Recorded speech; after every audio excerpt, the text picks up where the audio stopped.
Hi, everyone, and welcome to the WIM podcast. Women in Influencer Marketing is a first of its kind exclusive networking group made up of inspirational women. This podcast is where we explore influencer marketing and get real about women in business. Find us wherever you download podcasts, and of course, you can always find us at iamwim.com. That's iamwim.com. Hello, everyone. Welcome back to the Women in Influencer Marketing podcast. If you are new here, big welcome. I'm excited to have you, and I hope you stick around, enjoy this episode. And oh my God, we literally have hundreds of episodes for you to binge on after. So, for those of you guys who show up week over week over week, whether it's on Apple Podcasts or Spotify or YouTube or Google Podcasts or wherever you listen, I'm just so appreciative that you come and you support this community and these conversations and try to keep them good for you guys. And this week we didn't disappoint. We just finished recording with Avi Gandhi, who you're going to hear from momentarily. He was really, really insightful and it was a great conversation. I have been following him for quite a while on LinkedIn and have just noticed that he's been really cultivating really interesting insights and conversations on LinkedIn, which you guys know is like definitely my favorite social platform. The second place is TikTok these days and YouTube too. I don't know. I'm just addicted to them all, if I'm being honest, but I do love LinkedIn. So he's a fellow LinkedIn creator and doing such a good job, really, really good job of just creating content that people want to comment on and talk about. So I invited him onto the show and I was super stoked that he said, absolutely. We just finished recording and you're going to really enjoy our conversation. So, a little bit about Avi. So, he considers himself a writer, a producer, advisor, and entrepreneur in the creator economy space. He was named LinkedIn News's top 10 voices in the creator economy for 2022. So, he's killing it over there. He also writes the creator interview newsletter, Creator Logic, and he also coaches creator economy founders and executives on how to successfully work with creators. He worked his way from William Morris, WME, to Patreon and advising and consulting a ton in between. He is a Forbes 30 under 30. He's a former Yalie and very passionate about diversity and inclusion. And despite earning it more than like half a lifetime ago, he is still very proud to be an Eagle Scout. He also lives in LA with his wife and his pup.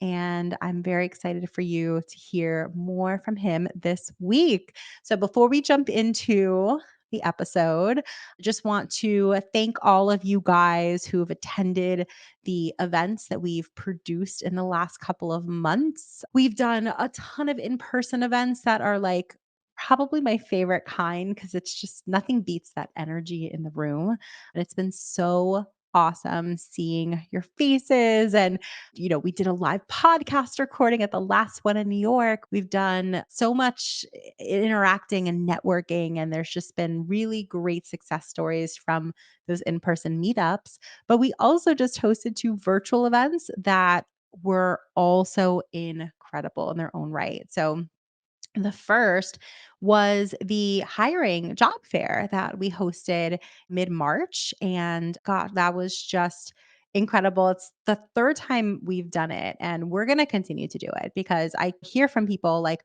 wow, like they were incredible candidates. Like, we're going to have a difficulty giving an offer because there's just so much to choose from.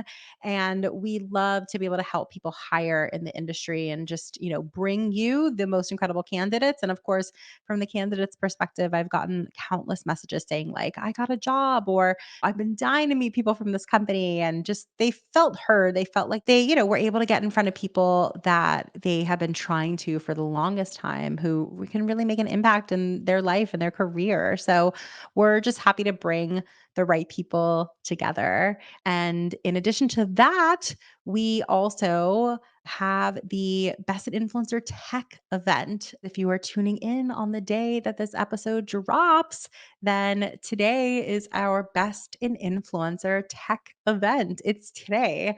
So I hope you already registered. If you go to the live event, you're going to get promotions and discounts. And like, there's just so much buzz and fun to all of our live virtual events that you're not going to want to miss. So I know I've been talking about it week over week.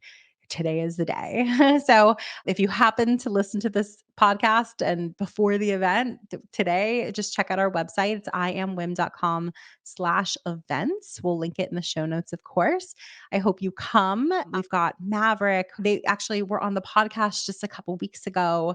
I love learning about them and all that they offer. And I love the people at their company are just really, really great people. And just learning all about the product and everything. And it's been awesome hearing from them. So they're going to be presenting Love Maverick. IZEA is going to be presenting again. They've presented in the past at events that we've had or at the Best in Influencer Tech events in the past. And they're back and they have such a special place in my heart too, because their headquarters and where they started is in Orlando, Florida, which might seem so random to some other people, but actually went to college right down the street from where they are. So years ago, I went and visited their headquarters, and it's just been so lovely meeting so many people from their company over the years. And I just happen to think they have an incredible product and they're always innovating and they're publicly traded company. So they just have so many resources and are doing wonderful things in the space. And I'm always like, yeah, my fellow Floridians are like, I want to support them so much. So they're participating and there's, a lot of other people that are also presenting at today's Best in Influencer Tech event. So if you happen to catch this on the day that this episode drops, I encourage you to check it out. If you go live and attend the event live, there are promotions and discounts and a lot of fun things that only the live participants do get.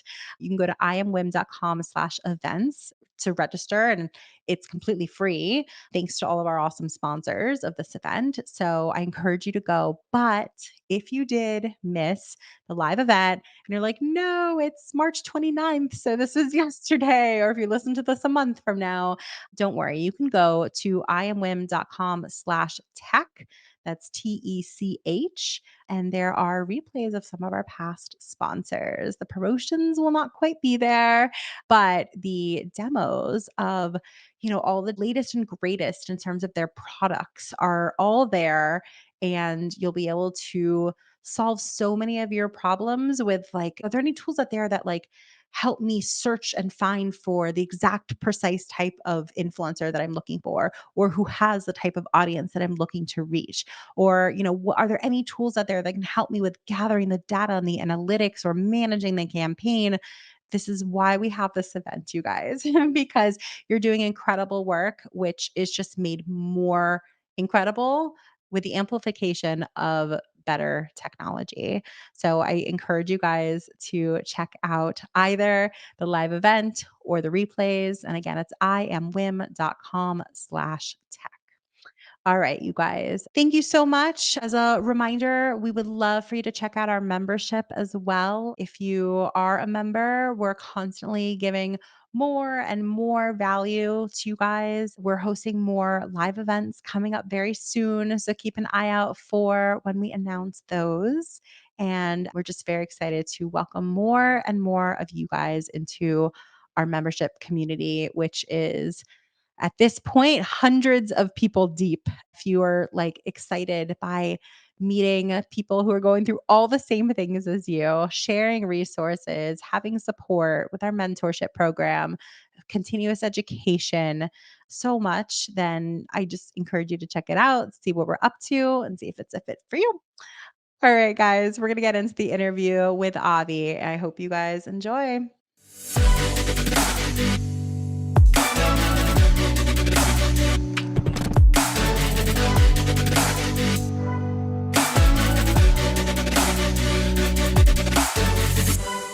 So, thank you guys so much for joining today. You're in for a big treat. We have Avi Gandhi with us today. So, Avi, welcome to the show. How's it going? It's going well. Thanks so much for having me, Jesse.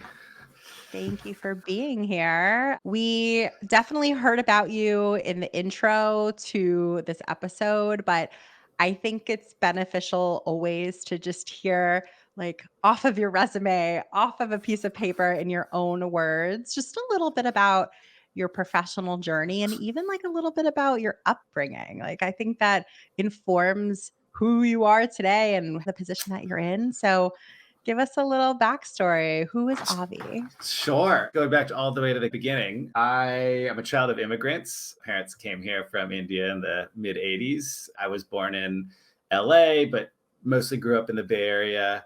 Went to college at Yale, watched too much Entourage while there, and decided I wanted to be like that That's guy how you Ari. got to WME. Yes, I that's love right. That's it. right. I was like, I don't want to be a banker like all my friends who also didn't know what they wanted to do with their lives. And that seemed to be the default. So I was like, well, that Ari guy seems cool. He wears cool suits, yells on the phone about random stuff. He sounds hilarious. Now I go back and watch Entourage. I'm like, this show's kind of problematic. But 10, 15 years ago, it was culture. So came to LA, went into the mailroom at WME. And, in a couple of years, became an agent in the digital media department. There's a whole journey there, but I think that would take like the entire episode to tell. So I will say that, I kind of started in the music department and was working on a pretty unique business run by this woman, Suzanne Brantner, who was a talent manager and then became an agent, and she was running content distribution. So we were acting as like the label for artists who wanted to release their albums direct to fan instead of going through a record label. And then eventually we were doing indie films where the filmmaker didn't want to go through a distributor and they wanted to go direct to fan. This was back when Radiohead had released their album on their website and Louis C.K. had done his. It was kind of like a hot thing, but it was also brand new. And so she ended up getting promoted to lead digital at WME. Sort of I followed her and eventually became an agent and sort of was in the early creator economy as it collided with Hollywood. And so it's kind of on the forefront of helping creators who at the time really didn't have a business model. They were just starting to get paid by AdSense. Brands were just kind of starting to figure out that there's maybe something here from a marketing perspective. And so we were figuring out all the ways you could make money as a creator. I remember we had this wheel, we call it the wheel of monetization. And it was like every kind of segment, we sign a creator, we're like, all right, what can we do on the wheel? Can we do a book with them? Can we put them on tour? Can we partner them with another creator and package a movie that they could sell direct to fan, and kind of going all the way around. And so we were kind of on the forefront there. I left in 2016, spent some time pursuing some entrepreneurial dreams. I caught the VR bug, had a creator VR company for a while, and worked for a few different companies in the gaming space, and then went back to Hollywood. I launched Wheelhouse DNA, which is the digital media production arm of Jimmy Kimmel and producer Brent Montgomery's business Wheelhouse. We were producing podcasts and YouTube channels for some of the biggest creators in the world. Then joined Patreon, and from 21 to 2022, built their creator acquisition team and went after some of the biggest creators in the world, top 50, top 100 creators across podcasting and Twitch and YouTube and TikTok. And then left in 2022, and I'm now kind of a creator myself. I write on LinkedIn. I've got my newsletter, Creator Logic. I work with companies in the creator economy to help them understand how creators think, how to segment them, how to work with them, how to position to them, how to reach out to them, et cetera, et cetera. And yeah, that's kind of what I'm up to. That's awesome. I love the story. I would love to dig in a little bit to kind of towards the beginning of your journey. I would be lying also if I said that I wasn't pseudo inspired by Entourage as well. So it's, of course, we look at it, 10 years later, like you said, and it's like, that's pretty problematic and Yeah. cringy in a lot of instances, but also real talk. I'm sure you probably have similar stories that I do working at a talent agency like that long ago. And I've shared on this podcast before when I was an assistant making, $26,000 living in New York City, how typical that was and how toxic my work environment was. So I'd love to learn sort of like what you learned from one of your first jobs at WME, like starting in the mail room, which is very common at WME, if not required, perhaps. And like, what did you learn, like working your way up there? And also, like, do you think that there's anything in that model that is still relevant today? It's a great question. So, first off, I will say that I was incredibly fortunate. Certainly, there were some people at the company who were just toxic human beings. You know, when I hear their name, I still cringe. But my boss, Suzanne, was a wonderful person, still is a wonderful person. And I'm incredibly fortunate to have worked for her. And I had a great experience doing it as her assistant and her coordinator. You know, in terms of what I learned, I mean, so much, right? Content distribution at this point has dropped to zero, right? And like we were basically at the very beginning of that when like YouTube was new, Hollywood was still figuring out how to like window across different platforms and like, do you go to YouTube first or Netflix first, or do you go to theater first or whatever, right? And same thing with music. I mean, this was pre-Spotify, right? So the music industry was like in the toilet. And so, well, with respect to marketing, I think like one of the first and hardest things I learned is like just because someone has a name doesn't mean they're going to be successful or drive success. Like bringing kind of like name recognition together with distribution and like reach, it seems obvious now, but back then it wasn't, right? Like, you know, we would work with some really big celebrity names that I don't want to, you know, throw under the bus, but like, you know, just because you put their album out and did a bunch of press and PR and did a bunch of like, you know, one-off events here and there, and they would show up at like an album listening party and this and that. Like back then, like if they didn't have a social media audience, like nobody knew, nobody cared, right? And even back then, like we made more money off of a movie featuring a couple of YouTube stars, and this was one of the first of those projects. Movie Camp Dakota featured Grace Helbig and Hannah Hart. You know, they made more money, and we made more money off of that movie than we did off of releasing albums from Grammy award-winning multi-platinum artists, simply because like we didn't have the distribution ourselves, and the artists didn't have the distribution, right? So the record label had distribution through radio. So if you didn't have that, you couldn't compete. That's why like today, like you're seeing record labels signing TikTokers is because they have the distribution. So I think learning the power of distribution was a huge thing for me. No, I mean, and that's a hugely valuable lesson to learn. You know, you start at a giant company, you know, like to me back in the day, I know it was William Morris. And now, of course, it's like, you know, William Morris Endeavor, WME, et cetera, et cetera. But like people know it now, people knew it then, a huge company. So I can imagine your excitement recently out of school and getting a job there, regardless of it was at the mailroom or, you know, Yeah, yeah. you know, your name on the door. But like through the work that we do at WIM, I see a lot of students graduating school, wanting their first big job.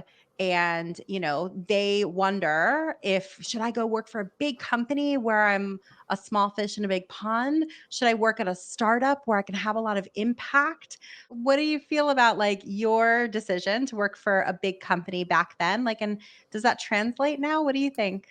That's a great question. I had the opportunity to work at a startup because I had worked for a startup kind of remotely throughout college, and I passed on that and went to Hollywood mostly because my heart wasn't in the startup thing and it was in, you know, entertainment. I think that like every individual is different. Me personally, what I needed to learn was the value of shutting the fuck up and doing the work. And I learned that the hard way. Like I actually got fired and then rehired in the same day, basically by like some tough love from someone who I now think is a wonderful HR exec, but at the time had to give me that tough love because I was goofing off and like, you know, I thought I was the coolest guy in the world, and I thought like, you know, everything was going to be easy, and I just graduated from Yale, and it's like, you know, what is this place? And like, you know, he had to put me in my place, and like after that I put my head down. I did stop goofing off. I basically was like, you know, I'm here to work and like, don't talk to me if it's not about the business. And 2 years later, I was promoted to agent. So like it worked, but I wouldn't have learned that had I gone to a place that didn't have those kinds of guardrails and that kind of culture and like that didn't really like value the effort and the craft and like the willingness to like put your head down. Because it's hard to put your head down, especially in a company like that, right? Where like everything you do, any other human being would be like, that's the coolest thing ever, right? For work, I would have to like go home at 8 p.m. on a Friday, take a nap, wake up at 11, go to the club where Avicii is playing, go backstage, say hi to the manager, right? Like most people would be like, that's the coolest job in the world. And it totally is. But like, you know, if I don't get in because I wasn't put on the guest list, I have to figure out how, then I'm not going to be able to say hi to the manager. And then the manager's going to think my boss is ignoring him. And then it's going to be bad for everyone. Right. And like, those are the kinds of things that like you just have to learn to do. I don't think I would have at a startup where like you don't really know what the bar is, I guess. When you're at a startup, everything you're doing is good. It's like, you know, what's the bar? What's the benchmark? Unless you've got like really great investors and like a really experienced leadership team who's setting the bar and saying this is where we need to be based on XYZ, like you're just kind of working towards something. Whereas like at these big companies, there's very clear bars. It's like, if you're at this level, you're crushing it. If you're doing this, like you're not, and you got to step it up because you don't really learn that in college, you know? Oh, well, there's so little. I have so many qualms with like academia in our country and even like going to a school like Yale, which, oh my God, I remember visiting the campus of Yale, wanting to go there. I don't know if they told you the same thing. They're like, you know, your finances will never be a reason that you don't go to Yale. And I'm like, is that true? Like, is that true? That's a really good line. I just don't know if it's true. Yale's incredible. I was a theater major in college. So, like, also, like, you know, looking at Yale and their program and everything, it was incredible.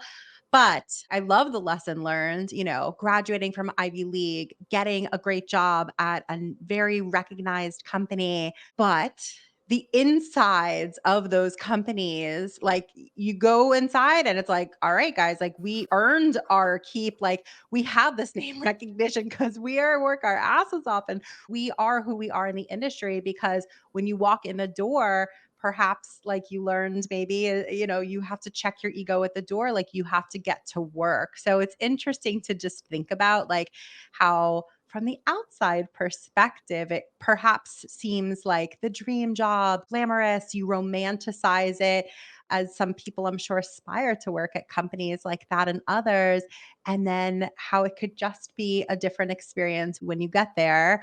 But, you know, then you end up later on at company like Patreon as well. And I would sort of love to dig into that experience a little bit. We talk a bit on the show about like, you know, brand deals all day, every day for influencers. And that's been such a like tried and true revenue model for creators. But I love to talk about the other ways that really smart, brilliant creators have learned to diversify their revenue and have all these additional revenue streams. I would love to just talk about your time at Patreon and like what you sort of observed there in terms of growth within the creator economy. Patreon like was the first to do what it does, right? I remember, you know, when I first reached out to Jack because I was interested in joining the company, and I said to him, "Who would have guessed 8 years ago, or 10 years ago now, that someone who made a tool for creators to ask fans to give them money, like, hey, I'm making this thing. If you like it, give me money." Who would have guessed that that would be a $1 billion business that would pay out more than $1 billion a year to creators, that it would revolutionize how creators get paid, right? Like, no one, most people would have laughed at that. I laughed. I was an agent at the time. I laughed and I was like, what is this Patreon? What is this, like begging? Like, that's silly. But like, that's the definition of visionary, right? So like Patreon was the first platform to do what it did. And it's established an entirely new business model for creators. And it grew from being this kind of like, I don't know, almost charity kind of thing, like, hey, like support me sort of thing, to becoming a vehicle for creators to build real businesses. And that, when I joined, was the direction that we wanted to take the company. Was like, okay, everyone thinks of us as support, right? It's like, hey, support me. I'm a starving artist and I need your support. But there are creators on Patreon making $1 million a year. That's not support, right? That's a business. Way more than support. Yeah, Right, absolutely. right. And there's a lot of creators making thousands and tens of thousands of dollars a month. And so how do we get the word out that, hey, this isn't just about being a starving artist, like this is about building a business and using the platform as the vehicle to do that. And I think we made some good progress toward that, and I think the company continues to, right? Like every other company in the creator economy and in tech, and soon the world, like this. I'm going to call it a recession because that's what it is. I know every economist right now is trying to pretend that we're not in one, but like that's bullshit. This is a recession. We're in a recession. Like, let's get used to it. It's affecting every company, and Patreon's no different. But I think like the company has a strong brand. The company, I think, is still the good guy in the creator economy relative to a lot of other businesses. They still deeply, deeply are creator first. I think they're going to be fine. I will say, probably the biggest headwind they face, in my opinion, is competition. I think that membership and the subscription model in general is becoming increasingly commoditized. And I think a lot of platforms have launched with the tool sets and the paywalls and the ability to deliver content and community and all of that. And so I think it's going to be a question of like niches, right? I think the creator economy in general, many products and platforms, we could talk about this in more depth at some point, but I think a lot of products and platforms are going to be competing in like what are basically commoditized markets, right? Like what's the difference between XYZ subscription tool or XYZ brand project management platform or whatever. And so it's going to be about branding. Well, this is the subscription tool for musicians, and this is a subscription tool for cosplayers, and this is a subscription tool for NSFW, and this is this blah blah blah blah blah, right? And that's kind of the direction I see the whole space going. Yeah, no, it's so interesting. I admire the hell out of a company who, they're so early on to an idea that people just don't get it necessarily at first, but that's what being a visionary is, seeing into the future and it being sort of like a branding problem, right? It's like the idea that are we just creating a product that creators can beg for money? It's like, no way. We just need to rebrand that a little bit and say, like, it's creating the facility for community to exist to support creators that they love and they want more from and they want to, like, oh my gosh, I just think to my favorite YouTubers in particular and like how when I find someone that I love on there, I want more. And so to be able to have a product that facilitates that is huge. We have an event called the Best in Influencer Tech that's coming up pretty soon. We've hosted it. I think this is our seventh one. And, it's interesting because the conversations that happen in our community, I assume happens across the industry, which is you have a lot of creatives and you have some people who are more technology minded. And thank goodness for those people because they're helping amplify the work of those creatives. But there needs to be more conversation amongst those people to make the products better, to understand like what's really truly the problem that they're solving at the end of the day, to understand all the nuances. And the creators need to feel comfortable using the products. The user experience needs to be good and the functionality. So I appreciate those problems because I do think that they're good problems to have. Like we have talent on each side, the technologists, the creatives. I just think more of those conversations hopefully need to happen to make the products better and get them into the right people's hands. Do you consider yourself more on the creative side or more on like the, technology minded side? Well, so first off, I 100% agree that there is a disconnect between the two. And that's kind of the gap that I'm personally trying to fill right now. I consider myself both. I sit between the two. I sit on the business side, I sit on the creator side. I've done both. I've worked at both, as both. I made a living as both. And not only have I done it as both, but like I've kind of have this like very unique set of experience where like I'm a creator right now and I make a living as a creator. I also make a living as a consultant and like working with companies. In the past, I've worked at tech companies and understand the nuances and challenges of working with technology. I've worked as a creator representative, as an agent and a manager, and I understand like you know, the nuances of both being a creator and working with creators. And I've been an influencer marketer and a partnerships executive, and I've done deals ranging from like less than $1,000 to over $10 million. So I think like my goal right now in this moment in time is to be able to bridge the gap and solve that problem that you're talking about, right? Where companies, frankly, don't really understand creators. They like creators. The people that work at these companies have the mission to serve or help creators, or at least to make money with and off of creators, because they've watched creators' content or listened to it and they know what they like and they think it's cool and they want to be part of it. But do they really understand the challenges creators face? Do they really understand why creators make their decisions and how they make their decisions? No.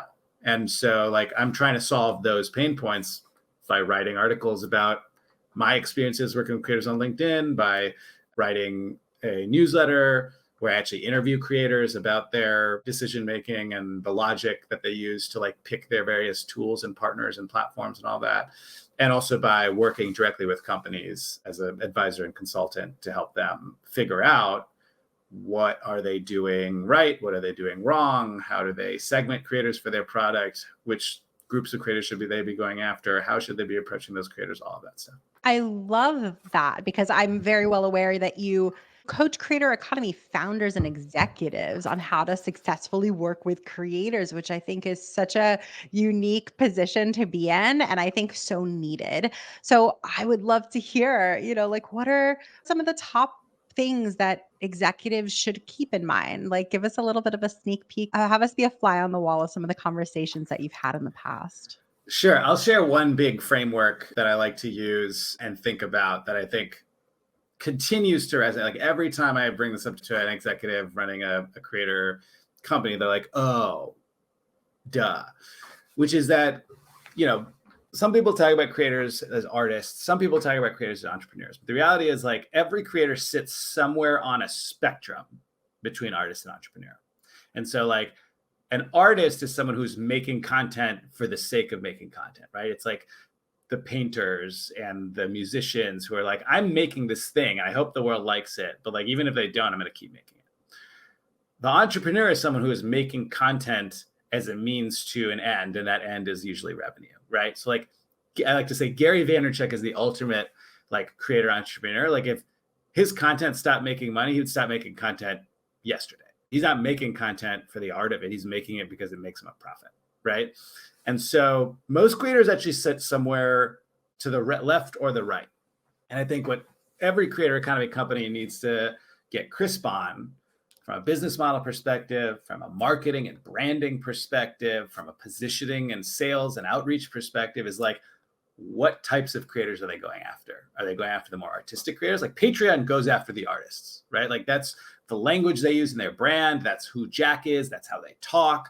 And like they generally go after the artistic creators. And like now they've been trying to move more towards the entrepreneurial side, shifting some of their language in their creator pitches and such to like build a business, right? But like that's not the brand that they've built over 8 to 10 years, right? Whereas other companies like Kajabi, for example, are going after the more entrepreneurial side, right? Like they're building tools that let you sell courses and build websites and build your funnel, right? Stan, similar startup, like they're talking about funnels. Well, artists don't think about funnels. Are you kidding? Right? They're thinking about like they make music and hopefully somebody listens to it, right? And how do we get people to listen to it, right? Well, it's a funnel, but like that's not the language they're using, right? And so even like the words that you use in describing what your product does affects which creators resonate and which don't. And so understanding and thinking about who your target is on that spectrum, I think is valuable for any founder in the creator economy. I love that. As an more of like, I guess on the entrepreneurial side, question mark, like I've heard so much about Kajabi, when I first sort of dove into wanting to build a membership and like people live by Kajabi. I mean, you got hardcore people who are like praising Kajabi and everything that they've built, but it's interesting. I love that take on it, that just simply that there are people doing seemingly similar things, but they identify slightly differently, whether they're on the creative or the more entrepreneurial, and the core fundamental differences are so vastly different. But there is certainly a different approach to working with them. And the tools perhaps need to be slightly different to account for different things, but the vernacular is certainly different. And, communication and all of any partnership is key. So to be able to speak the correct language, to be understood, and to be able to be understood and to understand is imperative. So I love that insight. That's so interesting. I would love to learn, so you coach. I love that. At what point and how did you realize that you wanted to be a coach? And how do you strengthen your coaching abilities? Because that's like a very specific skill set. It's so funny. I don't know why. I feel like I've been resistant to the term coach. What term do you like to use? Well, I call myself like a consultant and advisor. But like at the end of the day, what's the difference, right? I guess like sometimes it's about the output, but at the end of the day, like I'm helping founders, executives, and leaders in the creator economy figure out how to solve difficult problems. Sometimes I'm doing it for and with them, and sometimes I'm guiding them down the path. Mostly I'm doing it for and with them, I guess. So that probably is more like advisor slash consultant than it is coach.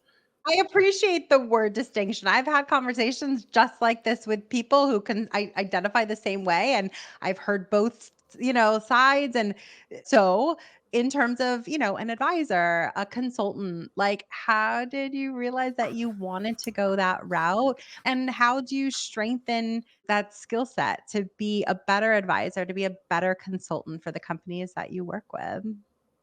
That's a great question. I sort of fell into it. I think a lot of people who read what I talk about on LinkedIn, like what I say resonates with them. Maybe it's some problem that they're having, and I've happened to post like my experience working on something similar and solving for it, or whatever that might be. And so they end up reaching out to me for advice or feedback. And, that then leads to a conversation about how I can help them. And, I started out actually doing like traditional consulting, project-based consulting. Let me work with you, build out a strategy, embed with your team, deliver documents that outline steps and XYZ. And I'm like, I don't really like that. Like, if I'm going to be doing writing, I'd be rather writing about creators. You know what I mean? Like, I'd rather be writing on LinkedIn. I'd rather be writing my newsletter. Like, that is the creative stuff I want to do. I don't want to be sitting and writing all day just to deliver to someone. And, over the last couple of years as a people leader, most of my time has been spent coaching and talking to people and helping them figure things out, building relationships cross-functionally, externally. And so like, that's the kind of thing I like doing. And so it kind of like came together where a couple of my clients, rather than have me like draft strategies and write documents or whatever, they just wanted to pick my brain. They wanted every couple of weeks to hop on a call for 30 minutes or an hour and get me to answer a bunch of questions to help them guide their thinking. And that resonated because that's high impact for them, but low effort for me. And I love that. I love things that are low effort, high impact. I think everyone should guide their life by that. Like, what is the lowest effort thing you can do Amen. that has the highest impact? Um, Amen.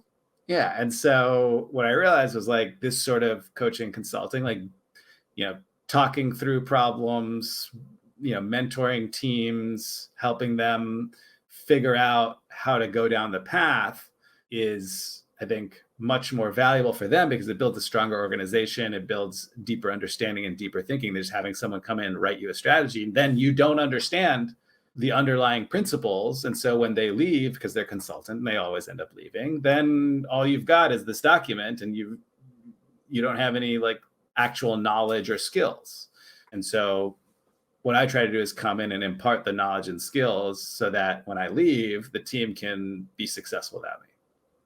Do you find that there's been a sort of a trend in that direction, meaning people's attention spans might just be shorter, but perhaps for whatever reason, they just digest the information better with like, I'm just gonna like pop in and like have a conversation with Avi for an hour and then I'm gonna go away and implement for the next few months. And like maybe there's more value in that versus, we're gonna hire you for 6 months straight. We're gonna meet, every day or every other day. Like, I wonder if there's a difference in the way that people work now, given that the world is just very different. Like, do you find that your clients digest the information better in one way or the other in terms of cadence, in terms of, I don't know. I'd love to hear your thoughts generally on that. It's a really great question. I think you're on the right track there. I think I haven't spent that much time thinking about it. So you may be entirely right. Like, especially about the difference in cadence around how people work now versus before. Like, I guess if I think about it, the pattern is that there's no pattern. Like, most of my clients aren't like, we're meeting once a week or every other day or whatever. They're just like, hey, I'm working on this thing. Can I grab half an hour or an hour to talk through it? Or, hey, I have one client who's got, I think 3 meetings left in our package and I haven't heard from them in 3 or 4 weeks. And they'll hit me up whenever they're ready to pick my brain again. And that's fine. I think it's especially because it's about knowledge transfer and about knowledge transfer when you need it. You don't know what you need to know until you get to the point where you're like, oh, I don't know this. And now I need to know it in order to continue. So at least with regards to what I do, it's largely about unblocking. It's unblocking and helping transfer knowledge so that the team can then move forward on their own. They don't need me in every meeting or doing a consistent thing every day because like there's stuff that they can do that they know how to do that they don't need my help on. What they need is like the information to do it every once in a while. It's kind of refreshing, I can imagine from like your client's perspective that you're considered like an expert in your area and like precisely in the instance where everything comes together that they're like, "Ah, like we need Avi." Like that's when they will tap you when they need you the most.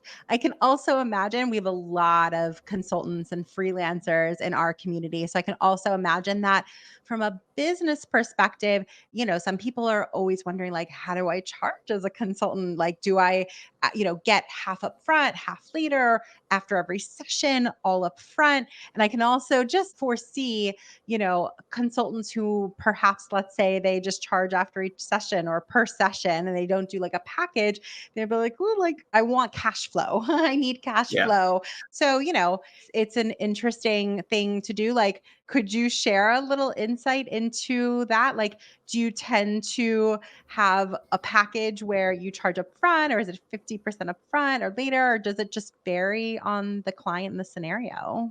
Yeah, honestly, I have not figured this out yet. I am just every time I'm like, let's do it this way because it kind of feels like every one of my clients is a little bit different. I do sell my time. I use like a platform called TopMate, but there's also Calendly has like a pay gate and Stan has like paid bookings for like time.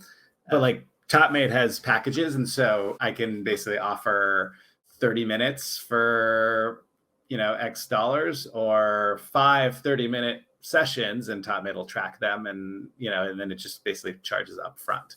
And so that's helped me actually like largely collect up front for like those like limited engagements where it's like, hey, I just need to pick your brain 4 or 5 times over the next couple of months. So I'll just buy that time up front. And some companies like there's folks who I know that are hired me on that front. They just expense it to like the big company they work for or like write it off as a small business owner. Right. And then the flip side is like for longer term engagements, I'll do basically like a monthly payment. And depending on the company, right, if it's like a big like Discord, I'm like, Discord's going to pay me, like I'm not worried about Discord paying me. So like, I'll just collect at the end of every month and move forward with my life. Whereas like some small startup, I'm like, hey, you're paying me at the beginning of every month. I don't think you Totally. need like firm rules, right? This is something I've struggled with a little bit just because like in general, human beings like rules and guardrails and like having like, okay, if it's X, then Y. But the truth is, especially as an independent creator, especially as an entrepreneur, especially as a solopreneur, every client, every customer, every person you talk to is different. And like I charge people differently based on how much value I think I can provide based on how legit the company is and how good it looks that I'm working for them based on how much money I think they have. Like, I'm not, if a client listens to this, like, sorry, like, I price discriminate in that sense, right? And like, that's the ideal from a, I studied economics in college and I'm not very good at it. My brother's a professor of economics. So if he hears me talk about this, he'll probably make fun of me. But like, from a rent generating perspective, right? Like, the ideal way to make money is to price based on how much you think you can make from any individual customer.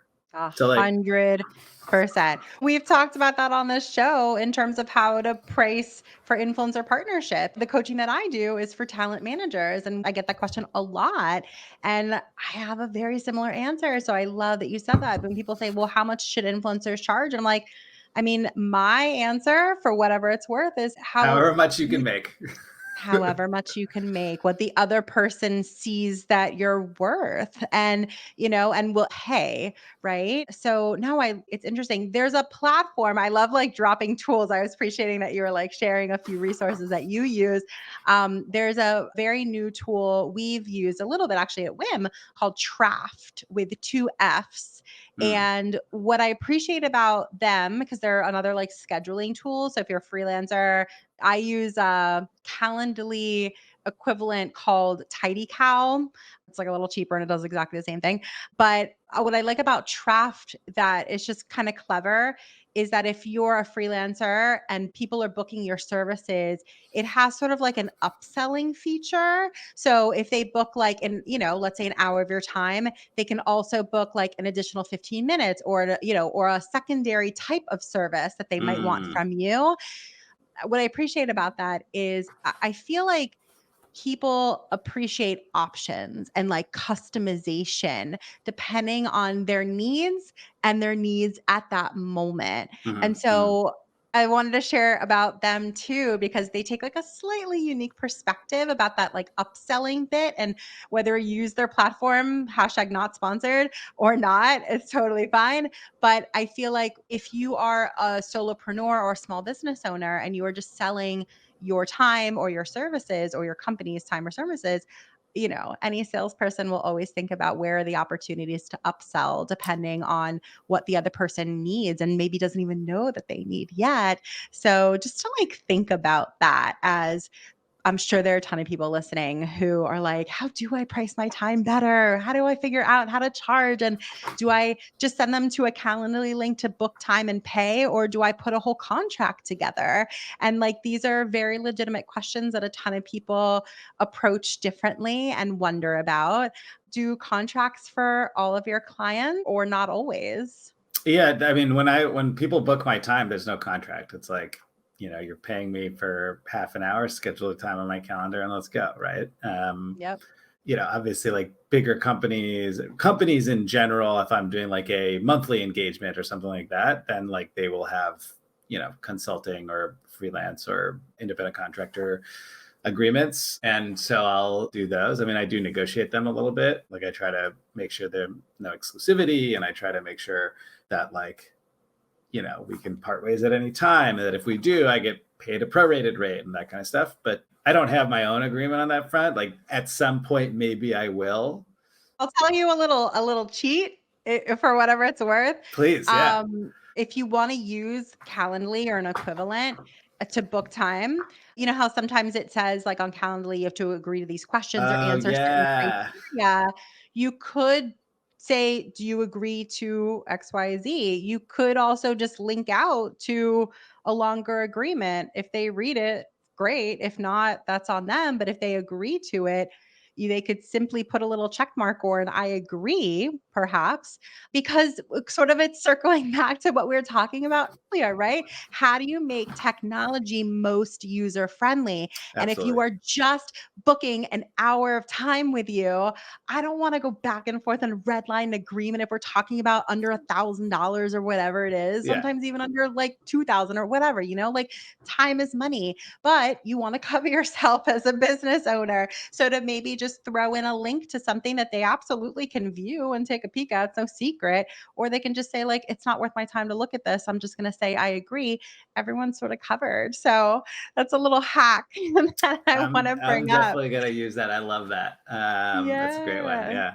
Yeah. So, okay, I would be remiss if before we ended this recording with each other, we didn't talk about your like LinkedIn journey and this new journey that you've got with this awesome new newsletter on LinkedIn, Creator Logic. So, I would first just love to hear about like what is the value prop of LinkedIn to you? And like what has your journey been thus far in terms of personal branding on there? Yeah, that's a great question. I kind of fell into LinkedIn a little bit. Like I started posting a little bit while I was at Patreon. And I think just because I had the title at the company, like people were like, oh, Patreon, oh, head of creative partnerships. People would kind of find and read what I was saying. And I ended up reaching out to their then head of creators just for like networking purposes. But he connected me with someone on his team. This guy came in who is amazing, also ex WME. And he's been kind of like helping me figure out how to be a creator. I ended up applying to the LinkedIn Accelerator while I was at Patreon. And yeah, it's kind of funny. Like I applied with this podcast idea, Creators of Color, and it was like a brand building thing. It was like at the time, because I was fully employed at Patreon, and I was like, well, how do I build my brand? I'm passionate about D&I. Let's talk about Creators of Color. And then I left, and then I got accepted, but the stipulation was that I had to do the project that I pitched, which was Creators of Color. That doesn't have anything to do with my business, unfortunately, but it was a near and dear project. So I produced 6 episodes of it, and then sort of like realized like, okay, like in doing that, I had to post like 3 times a week at least just about Creators of Color. But Creators of Color wasn't driving my consulting business, right? Like I needed to post more things that were about working with creators so that I would get leads for consulting. And so then I ended up having to post at least 5 times a week for 6 weeks. So that built the muscle of like posting daily and like creating content daily. So by the end of that accelerator program, I would say that was the most valuable thing for me, is that it forced me to learn to produce a high volume of content on an ongoing basis without fail. And that has sort of then led me to kind of where I am today, which is like I post daily. I post early in the morning. I love to engage with the comments, have discussions, debates, whatever. I love to jump into other creators' articles that resonate and leave my thoughts. Like I spend a lot of time just kind of talking to folks on LinkedIn. And then now I've launched this newsletter as kind of a way of bringing insights directly from creators to people. So LinkedIn is kind of where I share my own insights and experiences. Creator Logic is where I talk to creators and bring their insights and experiences to the table. So I actually like go through the data of, where's their audience across which platforms, where's their revenue, what are their revenue sources, how does their audience by platform match up with their revenue sources. So like, I just had a conversation and posted yesterday an article talking to Gigi Robinson, who's a speaker and activist and model and multi-hyphenate creator. And, it turns out like Instagram has, 10,000 of her 300,000 or 400,000 followers, but yields 70% of her business. Like those are insights for both creators and business people in the creator economy to understand as a way to then get at, one, how to be a better creator from the creator perspective and how to like build your business. And 2, from the creator economy perspective, how to work with and understand creators and their incentives and how they make decisions, right? We go through her stack, like who's her agent? Like how does she construct her team? What are the tools she uses for producing her podcasts and producing her video and photo and all of that stuff, right? And like why? Like that's the core under like what's the logic behind that decision, right? Hence creator logic. And so my hope is that these are like super deep articles. It's on LinkedIn. I do the newsletter on LinkedIn, but I'll be sort of doing longer form stuff via an email newsletter and on a website. I'm using Beehive for that. So it's creatorlogic.beehive.com. BEEHIIV. I should probably get the actual URL, but for now, that's what we're using. We'll drop it in the description, Yeah, the show notes. thank you. Yeah. Of course. And like there, I go super deep, all the data, all the like stack breakdown. And then I also add my own analysis and learnings, right? Because like it's one thing to see the numbers and see the learnings. It's another thing to then have someone like me sort of walk you through, what does this actually imply? What are the things that you should be thinking about as a creator economy company based on this? And how should you make decisions in the future? So that's kind of what it is. And like a lot of those learnings I'm going to be offering in a paid tier that I hope people will subscribe to because they want to go deep. But even if you don't want to go that deep, you just want the numbers and you just want to know what creators are using and why, like that's all there. I love it. I love it for so many reasons. I love the name Creator Logic. It makes me really curious. I'm like, oh, what is their logic behind, doing all sorts of stuff? Like it really feels as if it's like getting a behind the scenes of the way that they think. So I love the name. It's a great name. Thank you. Yeah. um, and the names are important. So I love the name. I think it's great. And I also just big picture, I respect the fact that like that's the perspective that you're taking because it sort of seems like the theme of this conversation a little bit that there are parties on either end of conversations that aren't communicating enough. So I feel like people from like our community, for example, would so benefit from hearing the logic that a creator has for doing all sorts of things because it'll just enable my community, the professional, influencer marketing community to work better with them simply because they understand something a little bit better or they're like, oh my God, I didn't even think of that. So I'm very excited for the newsletter. I read the first one and it was great. And like I mentioned, Thank you. we'll of course drop a link to it in the show notes so that everyone can check it out. It's been awesome having you on the show today. And there's so much more we can chat about. Maybe we'll have you back on. Yeah, that'd be In great. in the meantime, I'd love for our audience to like get in touch with you and just follow along. I know that I follow along on LinkedIn because that's a platform that I love as well. What's the best way for our community to follow along with all the awesome stuff that you're doing? Yeah, right now it's LinkedIn and the newsletter. And I thought about like, should I start a TikTok or an Instagram? And maybe I will actually use, there's some interesting platforms. Super Creator is one where like I could put in my LinkedIn post and it would generate a script I could then shoot as a TikTok and it would upload, like maybe one day. But for now, LinkedIn, newsletter, Creator Logic, and we'll see where it all goes. Perfect. Well, you are producing a ton of great content. So there's a lot to consume even on just two platforms, the newsletter and LinkedIn. So thank you. Let me just for ease, it's LinkedIn, way you spell the name, AVI, and then last name GANDHI.